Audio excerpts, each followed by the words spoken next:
இன்னைக்கு இந்த வீடியோவில் வந்து நம்ம எதை பற்றி பார்க்க போகிறோம் அப்படின்னா பிஜிடிஆர்பி இங்கிலீஷ் யூனிட் 5 ஷேக்ஸ்பியர் அதில் தி டெம்பஸ்ட் அப்படிங்கிற இந்த பிளேவை எப்படி எங்கே படிக்கிறது எப்படி படிக்கிறது அப்படிங்கிற தான் இந்த வீடியோவில் நம்ம பார்க்க போகிறோம். டெம்பஸ்ட் இது வந்து யார் எழுதுனது அப்படின்னா ஷேக்ஸ்பியர் எழுதுனது உங்களுக்கு நல்லாவே தெரியும். ஸோ நான் ஆல்ரெடி சொல்லியிருக்கேன், ஒரு பிளேவை நீங்கள் வந்து அப்ரோச் பண்ணும்போது எப்படி அப்ரோச் பண்ணணும் அப்படின்னு சொல்லியிருக்கேன். ஃபர்ஸ்ட் உங்களுக்கு வந்து என்ன தெரிஞ்சிருக்கணும் அப்படின்னா, நான் ஒவ்வொரு இதுலையுமே வந்து நான் ரிமைண்ட் பண்ணிட்டே இருக்கேன். ஏன்னா அதுதான் உங்களுக்கு அப்போதான் மைண்ட்ல வந்து நிறைய பதியும். ரெண்டாவது பிரிட்டிஷ் பிளேல இருந்து நீங்க இந்த இம்பார்ட்டன்ட் லைன்ஸ் எல்லாம் படிக்கணும் அப்படின்னு நான் ஒரு போன வீடியோலயே சொல்லியிருக்கேன். கிங் லியர் எப்படி படிக்கிறது அப்படிங்கிற வீடியோவில் வந்து நான் சொல்லியிருக்கேன். ஸோ அந்த வகையில் வந்து நீங்க ஃபர்ஸ்ட் என்ன பண்ணணும் அப்படின்னா, உங்களுக்கு இந்த பிளேவோட ஸ்டோரி தெரியணும். கண்டிப்பா இந்த பிளேவோட ஸ்டோரி உங்களுக்கு தெரிஞ்சிருக்கணும். ஸோ இந்த பிளேவோட ஸ்டோரியை பொறுத்த வரைக்கும் தெரியாதவங்க ஓரளா ஃபர்ஸ்ட் தெரிஞ்சுக்கங்க. நான் அதற்கு பிறகு இதை ரெகுலரா நம்ம எப்படி ஸ்டோரி எங்க படிக்கிறது அப்படிங்கறத நான் சொல்றேன். இந்த பிளேவை பொறுத்த வரைக்கும் பிராஸ்பரோ அப்படிங்கிற ஒருத்தங்க இருக்காங்க. ஸோ அவங்களுக்கு ஒரு பொண்ணு இருக்கா, மிராண்டா.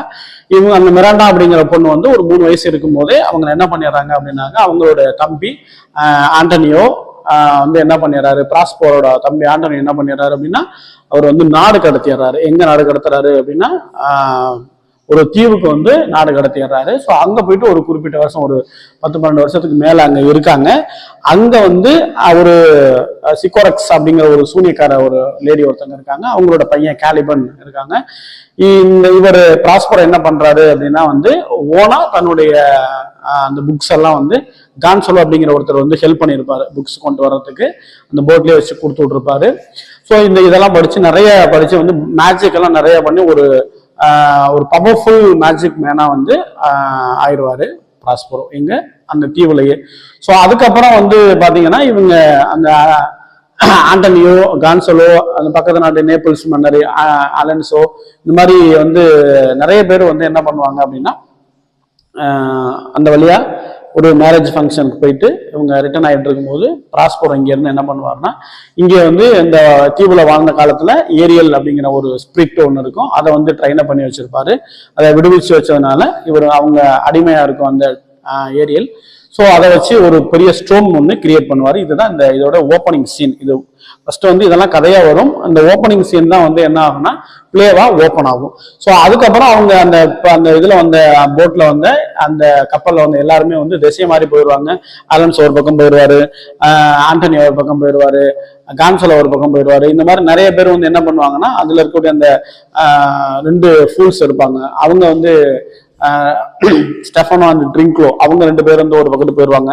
ஸோ இந்த மாதிரி செதஞ்சு போயிடுவாங்க. அதுல வந்து மிராண்டா தனியா இருக்கும்போது ஒரு கரை ஓரமா ஒதுங்கன்னா ஃபெர்டினண்ட் அப்படிங்கிற ஒரு கேரக்டர். அவர் வந்து யாரு அப்படின்னா ஆலன்சோடைய பையன். அந்த ஃபெர்டினண்ட் அப்படிங்கிற அந்த கேரக்டர் தான் வந்து ரொம்ப முக்கியமான, அதாவது இளவரசர் மாதிரி இருக்கக்கூடிய ஒரு கேரக்டர். ஸோ மிராண்டாவும் ஃபெர்டினண்டும் பாத்துக்கிறாங்க. அவங்களுக்குள்ள ஒரு கான்வர்சேஷன் நடக்குது, காதல் மலருது. அதை வந்து அப்பா கிட்ட வந்து சொல்றதுக்காக வர்றாங்க. ஸோ இவரு நிறைய பனிஷ்மெண்ட் அண்ட் சில டாஸ்க் எல்லாம் வந்து ஃபெர்டினண்ட் கொடுக்குறாரு, எந்த அளவுக்கு நீ உண்மையா இருக்கேன்னு பார்ப்போம் அப்படின்னு சொல்லிட்டு. ஸோ அதுக்கு பிறகு வந்து இந்த ஏரியால வச்சு இவங்களுக்கு நிறைய ஒரு சித்து வேலைகள், விளையாட்டு வேலைகள் அதெல்லாம் வந்து காட்டுறாரு. அவங்க வந்து அப்படியே இங்கே அங்க அலைய விடுறாரு. எல்லாருமே வந்து ஃபெர்டினண்ட் செத்துட்டான் போறதுக்கு அப்படின்னு நினைச்சிட்டே இருக்கும்போது ஒரு இடத்துல எல்லாருமே வந்து அழைச்சு வந்து ஒரு விருந்து கொடுக்க சொல்லி ஒரு பெரிய விருந்து மாதிரி ஒன்று அரேஞ்ச் பண்ணி அவங்க எல்லாருமே வந்து அந்த குகைக்குள்ள வந்து சேர்ந்து இருக்கும்போது இவர் தன்னை ரிவீல் பண்ணிப்பாரு. நான் தான் வந்து பிராஸ்பரோ அப்படின்னு சொல்லிட்டு ரிவீல் பண்ணிப்பாரு. ஸோ வந்து ஒரு பழி வாங்குற மாதிரி வந்து அவங்களுக்கு ஒரு புத்திமதி எடுத்து கொடுக்குற மாதிரி சொல்லி அதன் பிறகு வந்து எல்லாருமே ஒன்னா என்ன பண்ணுவாங்க அப்படின்னா ரொம்ப ஹாப்பியா வந்து போயிடுவாங்க. இது ஒரு ஹாப்பி என்டிங் பிளே தான். ஸோ இது வந்து ஓவராலா ஒரு அவுட்லைன் ஸ்டோரி. இதுல வந்து நான் எல்லாத்தையுமே ஸ்டோரியா சொல்லிட முடியாது. பட் நான் வந்து கிளாஸ் வந்து ஆக்ட் வைஸ் நான் வந்து எடுக்கல. ஸோ உங்களுக்கு வந்து இது ஓவராலா ஒரு ஸ்டோரியா இருக்கும், அதாவது ஒரு அவுட்லைன் ஸ்டோரியா இருக்குமே அப்படிங்கிறதுனால நான் சொல்றேன். ஸோ இது கதை. இந்த கதையை வச்சுட்டு நீங்க என்ன பண்ணணும் அப்படின்னா, ஆக்ட் வைஸ் சீன் வைஸ் உங்களுக்கு வந்து தெரியணும்னு சொல்லியிருக்கேன். ஃபர்ஸ்ட் 2வது வந்து கேரக்டர், ஒன்னும் ஸ்டோரி தெரியணும், 2வது வந்து கேரக்டர் தெரியணும். இந்த கேரக்டர்ஸ் யார் யாரு அப்படின்னாக்கா நான் சொல்லியிருக்கேன், Prospero, Miranda, Ferdinand, Alonso, Gonzalo, Ariel and Sycorax, Caliban, நிறைய கேரக்டர், நிறைய சின்ன சின்ன கேரக்டர் கூட இருக்குது இந்த பிளேல. ஸோ அந்த கேரக்டர் வைஸ் நீங்க வந்து ஒரு அனலைஸ் பண்ணிக்கணும். இந்த கேரக்டர் எப்படி, ஸோ இந்த கேரக்டர் எப்படி அப்படிங்கறத வந்து நீங்க அனலைஸ் பண்ணீங்கன்னா அது வந்து ஹோல் பிளேவும் படிச்சாதான். இப்போ ஃபார் எக்ஸாம்பிள் பாத்தீங்கன்னாக்க ஷேக்ஸ்பியர் பிளேலயே வந்து பாத்தீங்கன்னா மோஸ்ட் சார்மிங் அண்ட் இன்னசென்ட் யாரு அப்படின்னு கேட்டாங்க மிராண்டா கேரக்டர்னு சொல்லுவாங்க. இந்த ஷேக்ஸ்பியர் விமன்லயே மோஸ்ட் சார்மிங் அண்ட் இன்னசென்ட் யாரு அப்படின்னா வந்து சொல்லுவாங்க.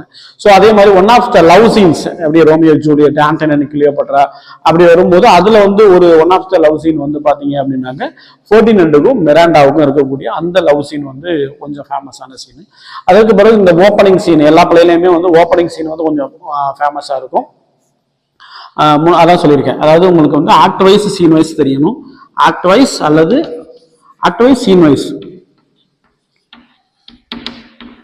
வைஸ் வந்து பிளே தெரியணும். ஸோ இந்த act wise scene wise play தெரியறதுக்கு ஏற்கனவே வந்து சொல்லியிருக்கேன். அரு சோமசுந்தரம் அப்படிங்கிற ஒரு கிங் லியர்ல வந்து நான் இமேஜ் காமிச்சிருக்கேன்.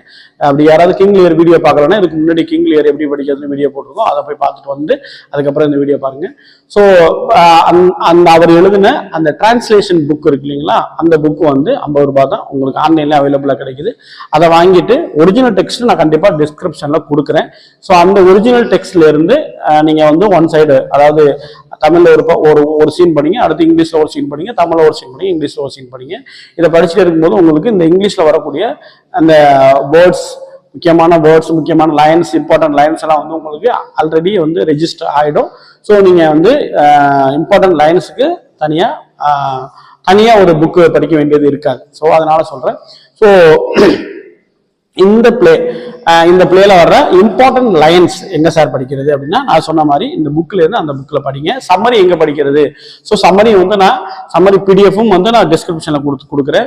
அதே மாதிரி சம்மரிக்கு நீங்க எந்த யூடியூப் வீடியோ வந்து பெஸ்டா பார்க்கலாம் அப்படிங்கறத நான் அதையும் வந்து டிஸ்கிரிப்ஷன்ல கொடுக்குறேன். ஸோ நீங்க எல்லா வீடியோ பார்த்துட்டு நீங்க உங்களுக்குள்ள ஓனாவே நோட்ஸ் எடுங்க.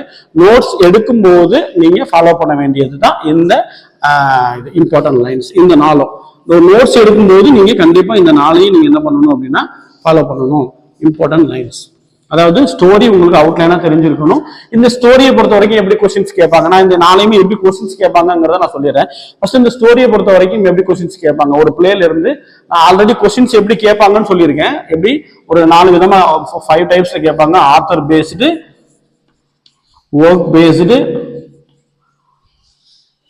கண்டென்ட், லிரிக், அதாவது டெக்ஸ்ட், அதுக்கப்புறம் கிரிட்டிக் பேஸ். இந்த 5 பேஸ்ல கொஸ்டின்ஸ் கேட்பாங்க.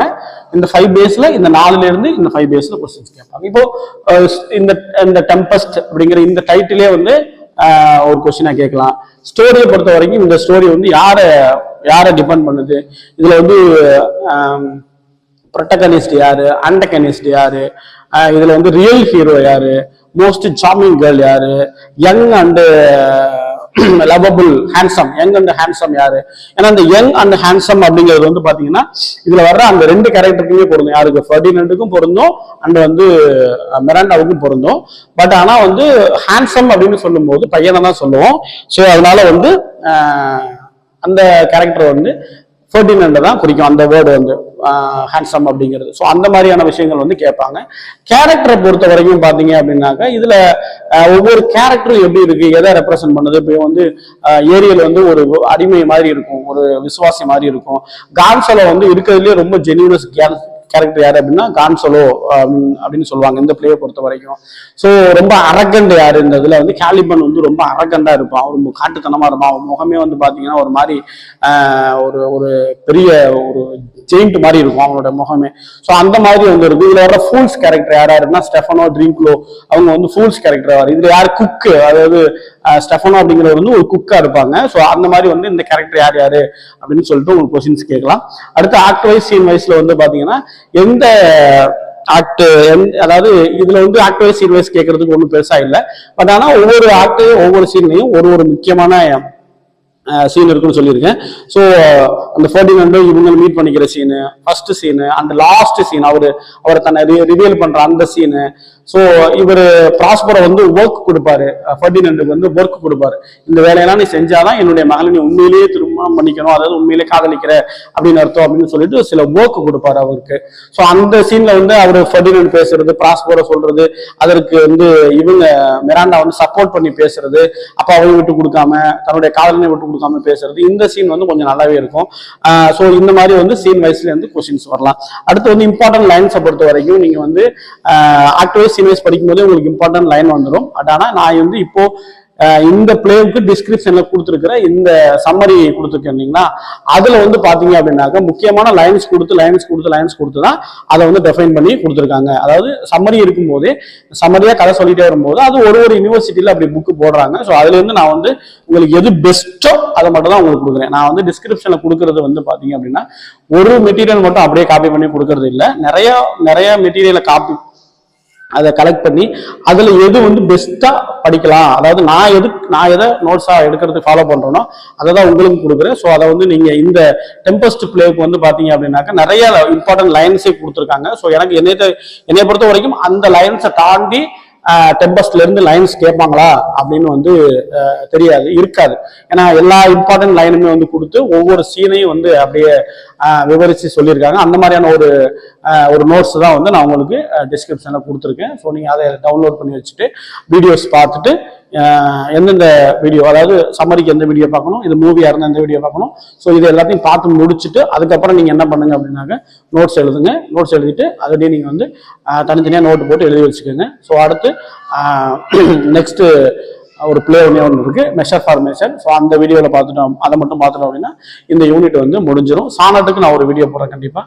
சானட் எல்லாமே ஒருத்தங்க மட்டும் ஃபாலோ பண்ணா போதும். ஸோ அதனால சானட்டுக்கு நான் ஒரு தனியாக வீடியோ போடுறேன். இந்த பிளேயை பொறுத்த வரைக்கும் நீங்க இந்த ஸ்டடி பிளானை ஃபாலோ பண்ணுங்க, கண்டிப்பா உங்களுக்கு யூஸ்ஃபுல்லா இருக்கும் நம்புறேன். தேங்க்யூ.